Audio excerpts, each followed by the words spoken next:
Just eat less and exercise more. Welcome back to another video, guys. In today's video, I'm going over my approach to shredding and fat loss because the people have spoken. This topic has been widely overcomplicated and there's so much bad information out there. So let me provide a structured approach for you guys. No bullshit. Step 1, give yourself plenty of time. If you think you need 10 weeks, you probably need 20 weeks or longer. Take your expectations and double it. It's not a race, it's a process that shouldn't be rushed if you want the best results. Tracking your progress in weeks is a good way to do it.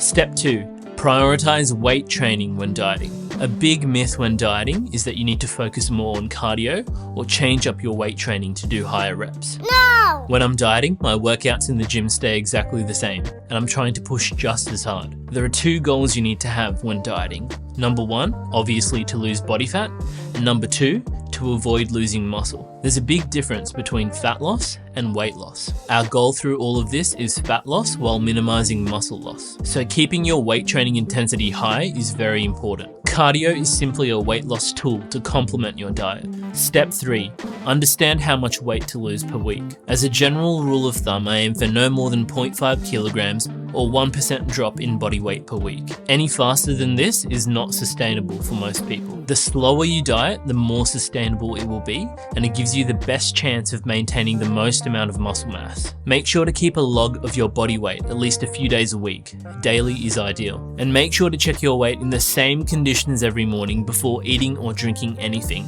This is important. Step 4, figure out how many calories to eat. I've talked about this in one of my other videos. I'll link that down below. How many calories you need each day to maintain your current weight differs from person to person based on muscle mass, activity level, and many other factors. This is called your maintenance calories. A quick way of estimating your maintenance calories is multiplying your body weight in pounds by 14 to 16. If you're highly active outside of the gym, go with 16. If you're less active, go with 14. 15 is a good middle ground. If you want a more specific number, you can use an online calorie calculator. I'll link the one that I use in the description below. Take this number with a grain of salt though, because no online calculator can accurately tell you what your maintenance calories are. It's simply a guide or reference point. Once you have this reference point, the next step is to test it out for 2 weeks to get a more accurate idea of what your maintenance calories are. This means no weight gain or weight loss, ideally over 7 days. This is sometimes hard to gauge because our weight naturally fluctuates from day to day. This is why it's so important to weigh yourself in the same conditions each morning and to take your time to find out what your maintenance really is. Once you find your maintenance, decrease your calories by 300 to 500 to start your shred. If you're losing more than 0.5 kilos per week or more than 1% of your body weight per week, you might want to bump up your calories. If you're not losing weight fast enough, you're probably too close to your maintenance calories. If you've just come off a bulk or a muscle building phase and know how many calories you've been eating, it makes life easier. In this case, I like to be a bit more conservative initially and decrease my current calories by 200 to 300 to start my shred.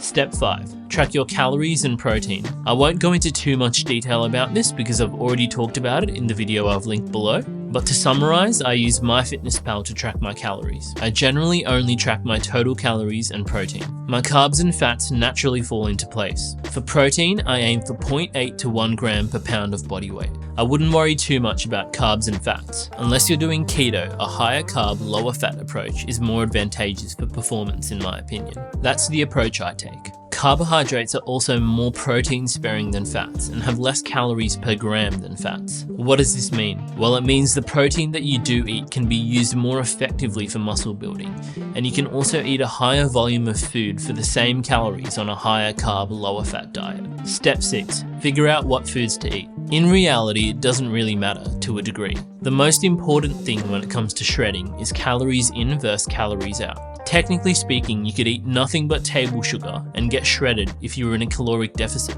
But life isn't just about being shredded. It's about health, feeling your best, performing your best, and balance. In addition to this, eating junk when dieting will make it much harder to hit your protein goals and stay satiated during the day. 80 to 90% of my foods when dieting come from clean sources. My go-to protein sources are eggs, chicken breast, salmon, white fish, and whey isolate protein powder.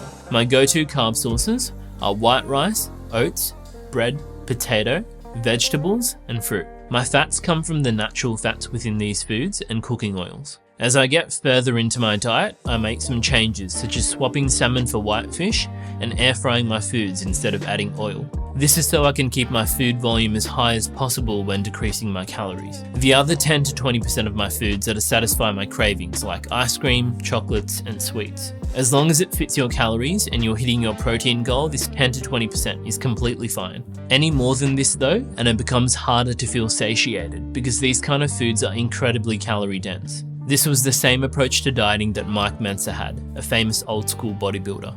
Step 7, adjust your calories and add cardio.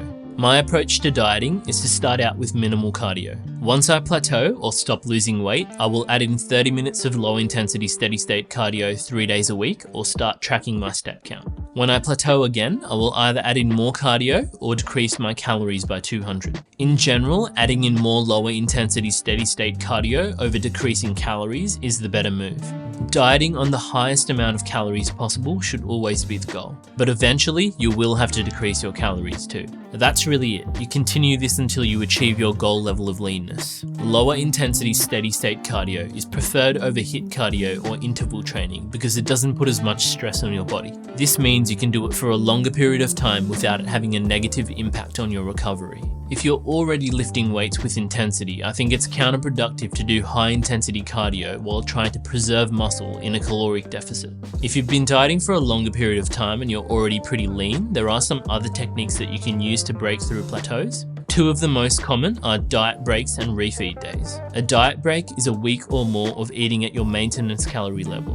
A refeed day or refeed days is increasing your calories by a fixed amount, primarily from carbohydrates. These techniques not only give your body a break, but they upregulate certain hormones for a short period of time. Then when you go back to your dieting calories, you'll find that your weight loss speeds up again.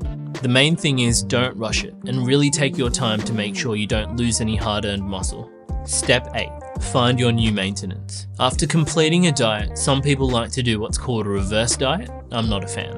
What I do is I recalculate my new maintenance calories, which will be lower than my previous maintenance because I'm now lighter. I eat at my new maintenance if I want to maintain my current level of leanness. However, if you get properly shredded, it will be very difficult to maintain that year round, and nor should you. Maintaining single-digit body fat as a male is very taxing, but maintaining 10 to 15% body fat as a male is more reasonable. For females, body fat percentages are different because they carry more essential fat.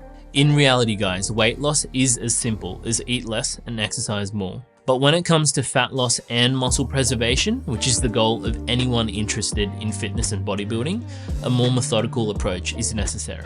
Hope this was useful, guys. Leave a thumbs up if it was. And as always, see you in the next one.